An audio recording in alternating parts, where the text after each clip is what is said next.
So here we are on part 2 of day 8 of the Southern Tier, at least my version of the Southern Tier route. We are coming up on the downhill portion of this ride. In fact, I think this is going downhill here. I think I've already crested the hill.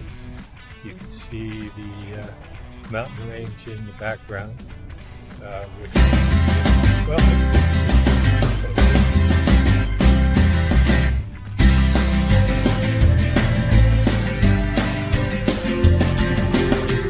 so I am replaying the relive animation for those that just watch this part of the video, and it doesn't last long. I'm just going to let it run out, but it clearly shows the uphill portion and the downhill portion at the top of the video on the graphic part, and gives you an idea of the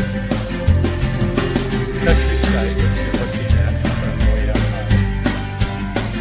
And then as we get into the populated area of Oro Valley,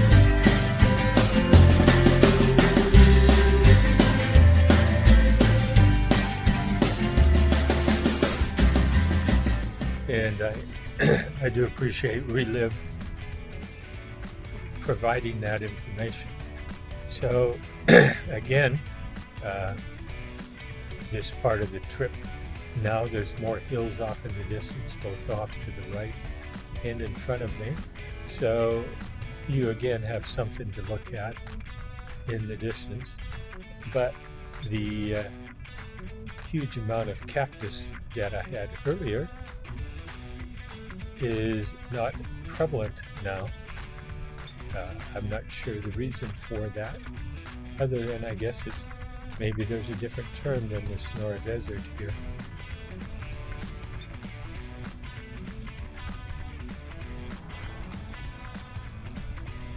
And that area off to the right is an area where you can stop and picnic. I think I mentioned that in the previous video. And there were some people that looked like they were staying there and had been there for several days, maybe weeks, I don't know.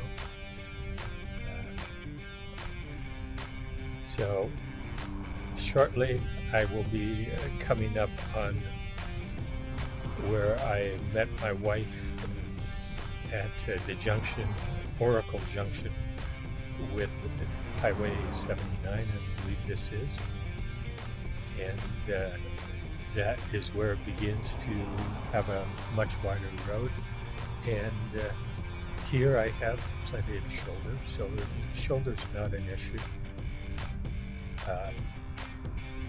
On the other hand, now that I think of it, it may look wider than it really is, because sometimes they throw asphalt down and then don't have much underneath it. I'm just saying that. I don't know that is correct here.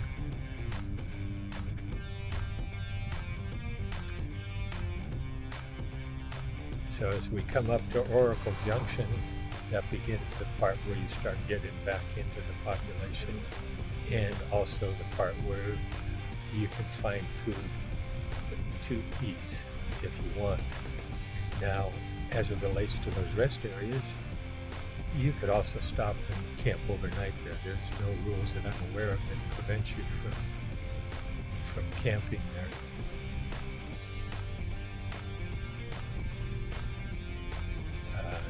If you want to. There are probably rules about living there. But even then, I didn't see anything posted for that. The audio that you hear is, I believe, where maybe I was coming up on Vicky on today's ride, where she took a picture of me. Shortly after we started, and then took a picture of it. And you can see, like I've told you, how I'm basically riding as close to the right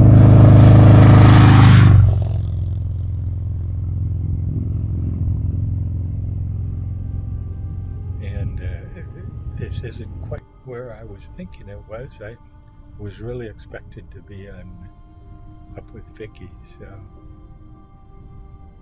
oh, it is. This stop sign up here, the road curves, and Vicky is parked at the corner.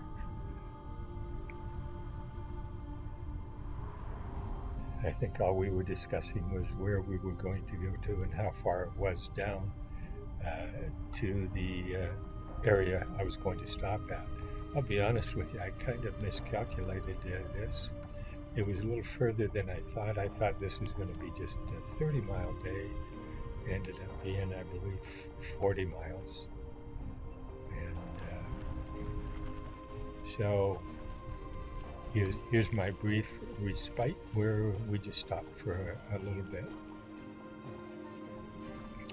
Now, if you look at the screen, you can see this year is my 3/4 of a century mark.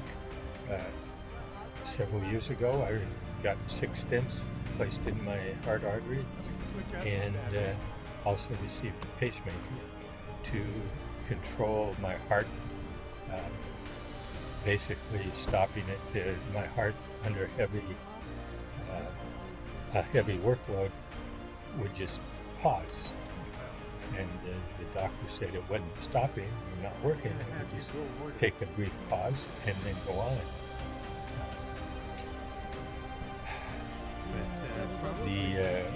This was previous to me riding You said it's 8 miles from here, right? but it coincided with that time. You see also where I'm mentioning where I had a serious bike accident, and that was previous to that, where I broke both my wrists, took out a rear window of the car, where the car had parked right in the bike lane, and I hadn't seen it. The driver had stopped to put an address in a GPS, which was ridiculous. I know where it is. Now, my writing in the screen also mentions I have a pedal assist bike. And as I mentioned in the last video, and I try to mention, if you don't pedal, you don't move. The power from the electric motor only comes on when you pedal. And on level 1 assist,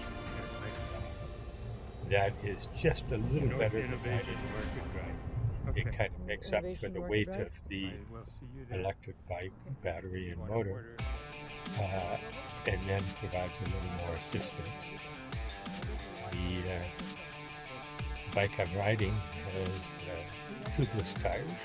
It's a regular road bike. It's carbon frame, specialized pre-owned, and I admit that I really like the bike.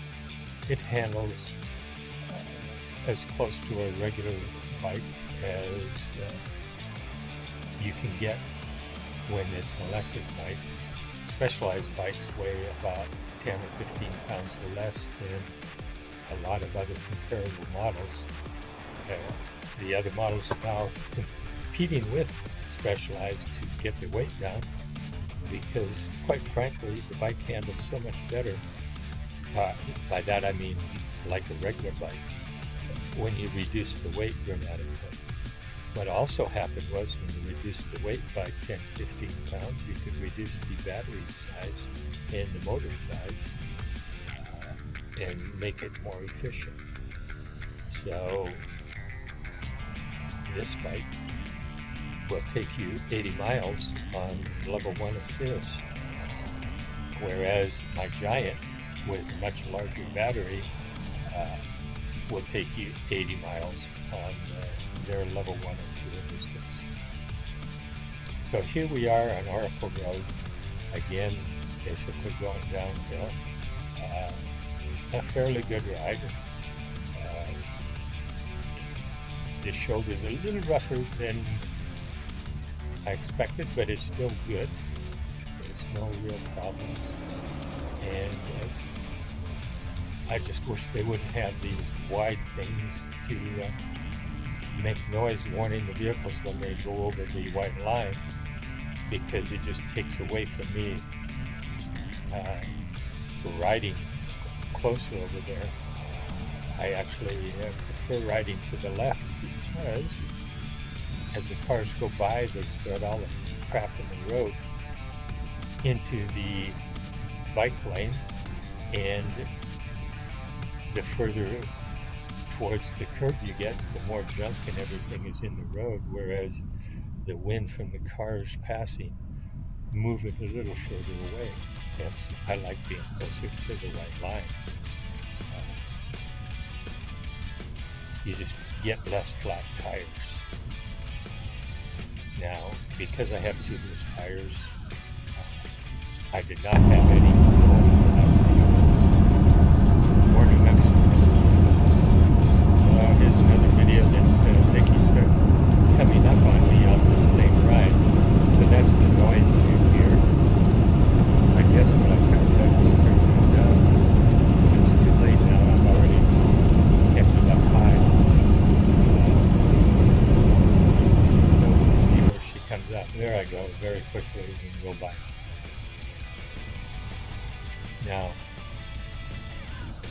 this part of the road is actually between Oracle Junction and Oro Valley. So there's a brief period of time where there's not a lot of homes, but you do have the spot where you can stop, eat, take a break at Oracle Junction, and then once you get to Oro Valley, there's plenty of spots to eat, take breaks. And the area that I stop at the end of this ride is at In-N-Out just off the bike trail. And it's not the beginning of the actual bike trail going south to Interstate 10 in Tucson, but it's really, really close. And I highly recommend you watch tomorrow's video. I think I put it in 3 parts because I really wanted to run as much of it as I could so you could actually see the complete bike trail that I rode as close as possible. It's a beautiful trail. There's a lot of area to look at, and I just wanted to give you the full experience. I do have some other videos up on my website, which is on YouTube, which is Crime Cycle, and you can go to that and watch videos of the Tucson bike trail at 10 times the speed, so it goes much faster. Again, I highly recommend this ride if you're going through Arizona, and this is my preference for the Southern Tier route. And I personally didn't have any problems here, and even the ride up to where I met with the Southern Tier route at Lordsburg, I believe it is, I still prefer this route. And I think I mentioned in the prior video, there's some areas of the road that I think I'm not comfortable riding on the Southern Tier route that's provided. Obviously, you don't want to ride this particular route in the summertime. It's just way too hot.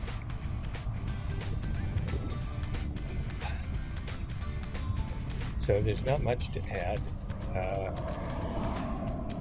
And I'm unsure if you watched my previous video to this. Hopefully you did. And I didn't mention it there. I'm an avid bike rider. I've been riding as a bicycle tourer since 1972, I believe. My longest tour on a regular road bike was from Sacramento, Canada, which is a little over 1,000 miles. And I did that one by myself. I loaded the tour bike with all my camping gear, all my food, all my change of clothes, everything. And I camped out every other night and stayed in a motel every other night. I only stayed in motels on that trip when there was no campground available.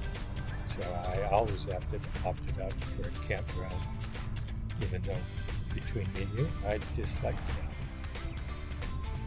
where I think most people that ride bikes actually enjoy it. So you can see the mountains that were off in the distance are now much closer, and they're actually quite pretty. And as we near the finish, we're even a lot closer to them. So I've been bicycle touring for a long time. I actually haven't done much touring in the last, I'm going to say 30 years. Pretty much stopped, even though I kept riding my bike. So I've always been a bicycle rider. The bike I gave up for my ear bike was a nice Cannondale carbon fiber frame with yeah, hopefully you're not hearing that. Anyhow, I have the Durace electronic shifting on that bike, and I also have the electronic shifting on this bike. So, out of all the shifting mechanisms, I really do prefer, I paid extra money to get the electronic shifting, just because there's so much, I was using the wrong term, there's very little need to keep adjusting, because the adjustments are all mechanical. There's no cable that stretches or anything like that. So very, very minor adjustments, and for the most part I don't, once you get it in tune, or adjusted correctly, I guess is again the correct term, it pretty much stays that way. So here you can see on this trip, I'm now into the residential business area, and there's a lot of places that one can stop if one wants to. There is a state park up here on the left where I turn right to end the ride, so you can camp overnight there. And it's a little harder in Tucson. They make it difficult for you to find a place to park your motorhome for free. And Walmart does not allow parking in Tucson, or at least all the Walmarts I've spoken to. Having said that, Tucson is one of our more liberal cities, and so they have a lot of people that are camped along the bike trail down near the city center, and they of course don't move them off that. So basically the theory is, if you want, you can camp out, but if you are just a normal average person, you have to pay to park your motorhome in the appropriate area. And I'm not willing to do that. I have everything I need in the motorhome. Our motorhome has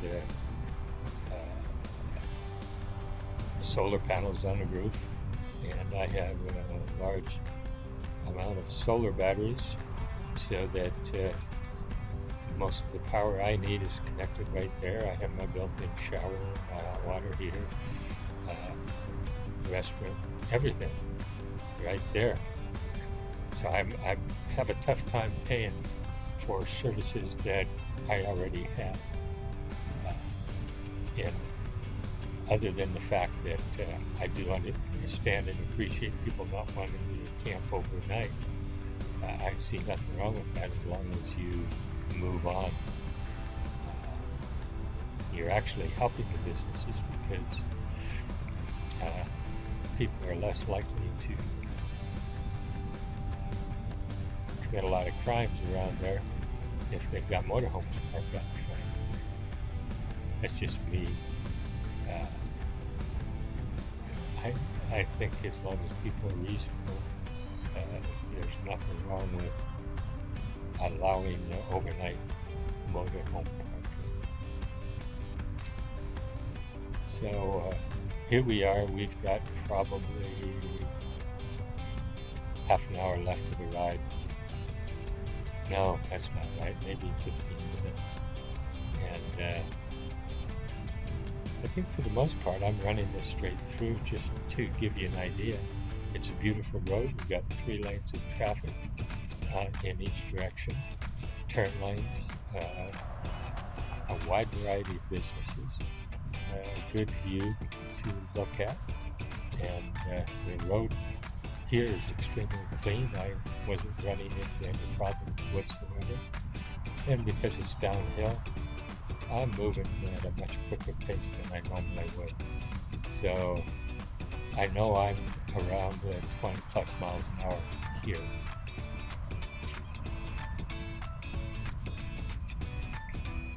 And again, I think I've mentioned, even though I kind of went off on Tucson's liberal policies about campers and Walmart not allowing camping, they have a beautiful, beautiful bike trail, and they have hundreds of miles of bike trails all around the city. And I do like that. I almost moved down here for that, but that's not, I'm not going to move just for that.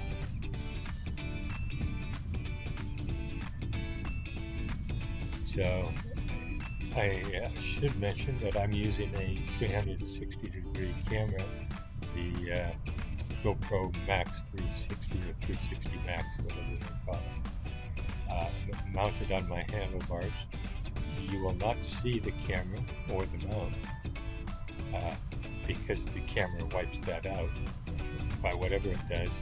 And the only way you'd know that I had it in this video is the shaded part where it shows up, or if my wife took a picture of me and put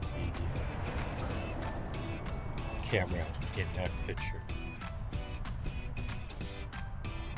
But because the sun's in the wrong direction, I don't think you're ever going to see in this video the GoPro camera. Now what it does mean is on the video, as I move it around, it's not completely seamless. There's actually a spot where the picture is broken up, and you can sometimes see that. If you see my hand go up, you'll see that it's only a portion of my hand that's right in the spot where the front lens and the back lens meet. So this is not quite the end of my ride, but it is coming up really, really close. It's the end of day 8 of the 7th tier, even though on this portion of the ride, it's actually my first day. And again, I think I mentioned in my previous video, I actually rode the first half of this ride previously, but I haven't included it in this video because I rode it on a previous time. I just have to find out if I've downloaded that video or if I have to now upload it and fix that so I can put them all together. My previous videos of the 7th tier, I did it 10 times the speed and showed you the entire ride except where the battery went out. On this ride, I'm trying to break it up with the exception of tomorrow and part of this ride. I just wanted to give you a much better idea of the roadway and scenery all around here.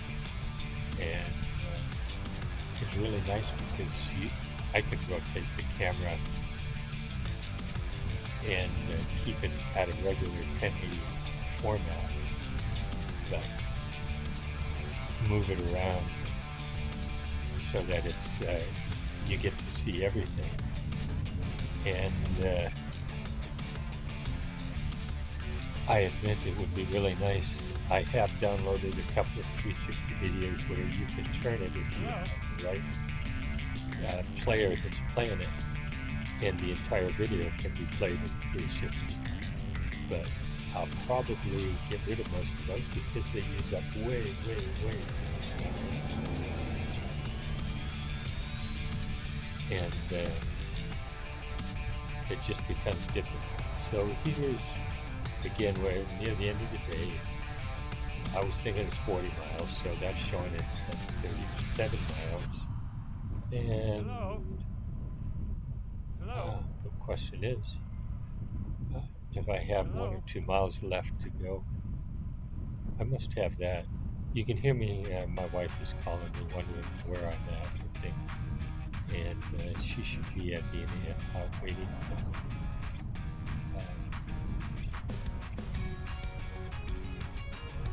So,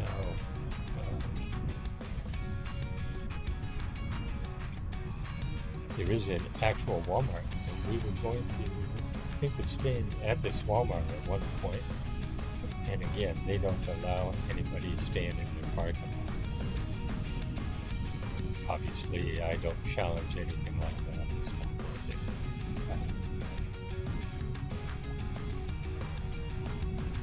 So, I got noticed that I had unplugged my computer. So now I gotta plug it back in. But it's still, those mountains are really beautiful. The screen doesn't match how close they are when you're riding your bike. That's the only problem with this type of doing it this way is you don't get the true feel of the ride or the scenery, but you do at least get an idea. And again, you can see how pretty it is all the way around. You've got those mountains completely surrounding you on my left as I'm riding, and there's homes on the right where the fence is blocking them off.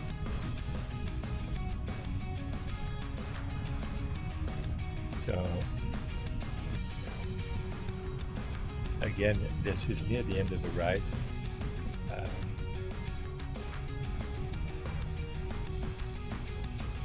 I'm not sure why I put the end of the ride in so soon when I did the video. I don't have any excuses for what I'm doing. But you can see, like I said, going downhill shows I'm doing 23, 25, 26. And to give you an idea, on a regular bike without a motor, you'd still be going 23 to 25 miles an hour down here. The speed I go is relatively close to what I would do on a regular bike, whether I have a tailwind or a headwind. The difference being that when I get into a serious headwind or a crosswind, I can put it up into another level of assist and then ride as if it's not near as windy. And that would be reflected in my heart rate. Now, I laugh and I mentioned the heart rate. Both today and tomorrow, I did not start my heart rate monitor when I turned on the computer. And once the computer is turned on and you're moving, the heart rate monitor won't hook up to it. You have to, with the Garmin computer, and I'm okay with this, whatever stuff you have hooked up has to be on and running so you can connect to it. And then when you press play to record things, nothing else will get recorded. You have to turn it off, close everything out, turn it back on if you want to get it. And there's no reason for that. So I rode today, and it's funny, I forgot it tomorrow too, not knowing my heart rate. And that irritates me because that's important for me to keep track of. So here we are coming up at 38 miles, and so it is going to be really, really close to 40 miles. I thought it was at 40 miles.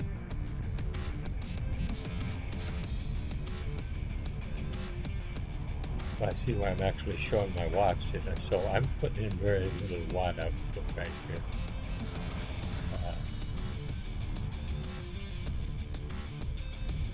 But the temperature shown at 91 degrees, I've found that that can be off easily by 10 degrees. So my suspicion is we're in the 80s, because as I recall, it was very comfortable, and I enjoyed it. So my wife has been trying to call me, and for some reason, she was not getting through to me. So I may be in a dead area, or something else is going on. But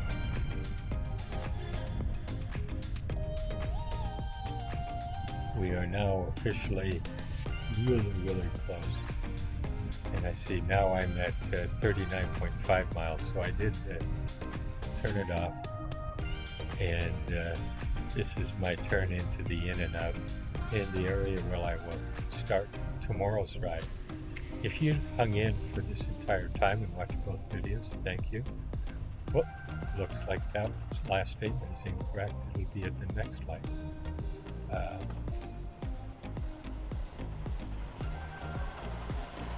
Thank you for watching. Again, if you can, if you like the video, you give it a thumbs up.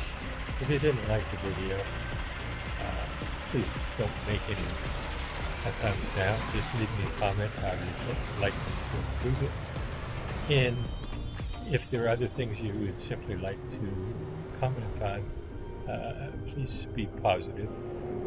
I admit that I take things personally, so if you make a negative comment, it bothers me, because I want you to enjoy this video. The only purpose of posting it is for other people to get an idea of the road and things like this. I like to watch the videos like this before I go on a ride if I'm in the area.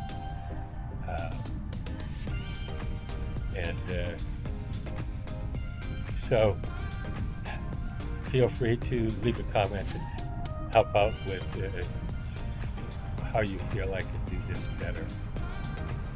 I do know that I am turning here shortly, because I can see on the video that I'm literally coming to an end. So this, at the next light, has to be my turn off. And next day to begin. Again, thank you very much for watching, and please watch my other videos. Maybe tomorrow's video I'll comment on how the channel got its name, Crime Cycle. And I will, again, hopefully you'll watch my other videos. So welcome and have a good day. Thank you for watching.